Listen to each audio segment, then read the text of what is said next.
देखिए, ये समाज में जो छवि है वो डायनामिक है, बदलती रहती है। एक समय ऐसा था जब मैं युवा था और पत्रकारिता में जाने लगा, तो मेरे पिता ने पूछा कि बेटा पत्रकारिता में तो चले जाओ, पर करोगे क्या?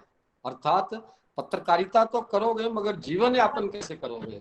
उस समय जो व्यक्ति समाज के लिए समर्पित होता था, कुछ करके दिखाना चाहता था, समाज सेवा में ही अपना जीवन लगाना चाहता था, और जो पढ़ा लिखा होता था, जिसको लिखने की क्षमता होती थी, वो पत्रकारिता में जाता था।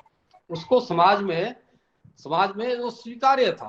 परंतु धीरे धीरे धीरे क्या हुआ है, अभी जो 2013 का जो एक सर्वे हुआ, उसमें एक सवाल पूछा गया, उसको अन्यथा मत लें।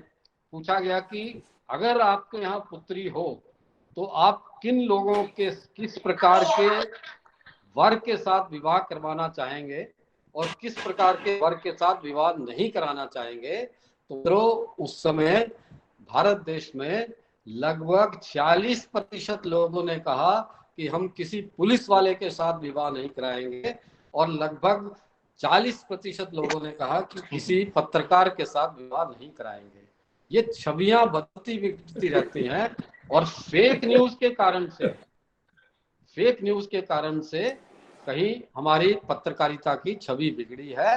फेक न्यूज को संभालने का काम सरकार का नहीं है। फेक न्यूज को संभालने का, जिस प्रकार जब हमारे पास फेक डॉक्टर आते हैं तो डॉक्टर कुल मिलाकर के आपस में मिलकर उसको रोकने का प्रयास करते हैं, इसी तरह से जब किसी प्रोफेशन के में कोई विकार आता है तो वो प्रोफेशन स्वयं उस विकार को दूर करने का प्रयास करता है। पत्रकारों को अपने आप में ये एक बार सोचने की बात है, करने की बात है कि हम अपने को अधिक से अधिक स्वीकार्य कैसे बनाएं। मैंने अपने उद्बोधन में कहा है कि नारद, आपने पूछा कि नारद के जीवन से क्या ले सकते हैं। नारद को किसी ने आइडेंटिटी कार्ड नहीं दिया था, ना ही किसी ने प्रवेश पत्र दिया था। नारायण ने उसको कोई लेटर लिख के नहीं दिया था कि तुम मेरा नाम लेके कहीं भी चले जाओ।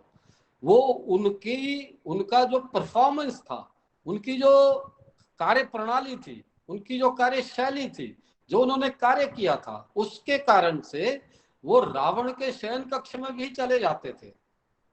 वो कृष्ण उनसे पूछते थे कि नारद बताइए क्या, कैसे क्या करना। ये उन्होंने अपना एक स्थान समाज में बना लिया था, वो बनाने की आवश्यकता है। और मैंने 4-5 चीजें गिनाई आपको। एक तो सत्य का आग्रह, एक असत्य को समाप्त करने का आग्रह, फेक न्यूज को समाप्त करने का आग्रह। इसमें अगर मैं थोड़ा सा एक बताऊं कि हम ब्रेकिंग न्यूज के ऊपर बहुत जोर देते हैं, हालांकि वो वेरीफाई नहीं होती है, उसको हमने प्रमाणित नहीं किया होता है। और उसमें अगर आप इसका उदाहरण लें कि झूठ में जितना भी सच मिला लो वो तो झूठ ही रहेगा, मगर सत्य में आपने एक बूंद भी झूठ मिला दिया तो वो सारा सत्य झूठ हो जाता है। इसीलिए कहा कि सत्यम वद धर्मम च, ये आवश्यक बात है। दूसरा, अपनी भाषा के बारे में आपको बताया मैंने।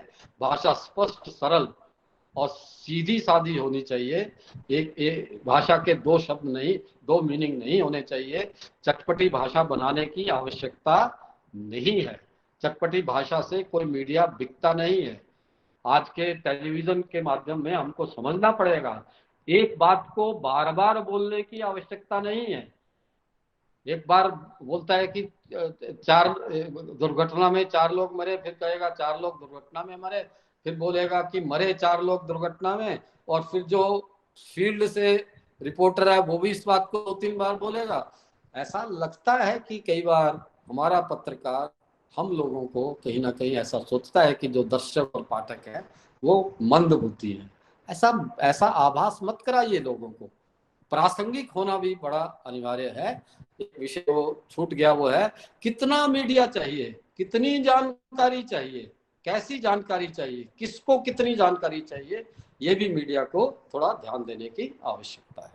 नारद के जीवन से तो बहुत कुछ सीखा जा सकता है। आपको मीडिया में रहना है तो आपको बहुत बड़ा विद्वान भी चाहिए। आपको अध्यात्म का भी ज्ञान होना चाहिए।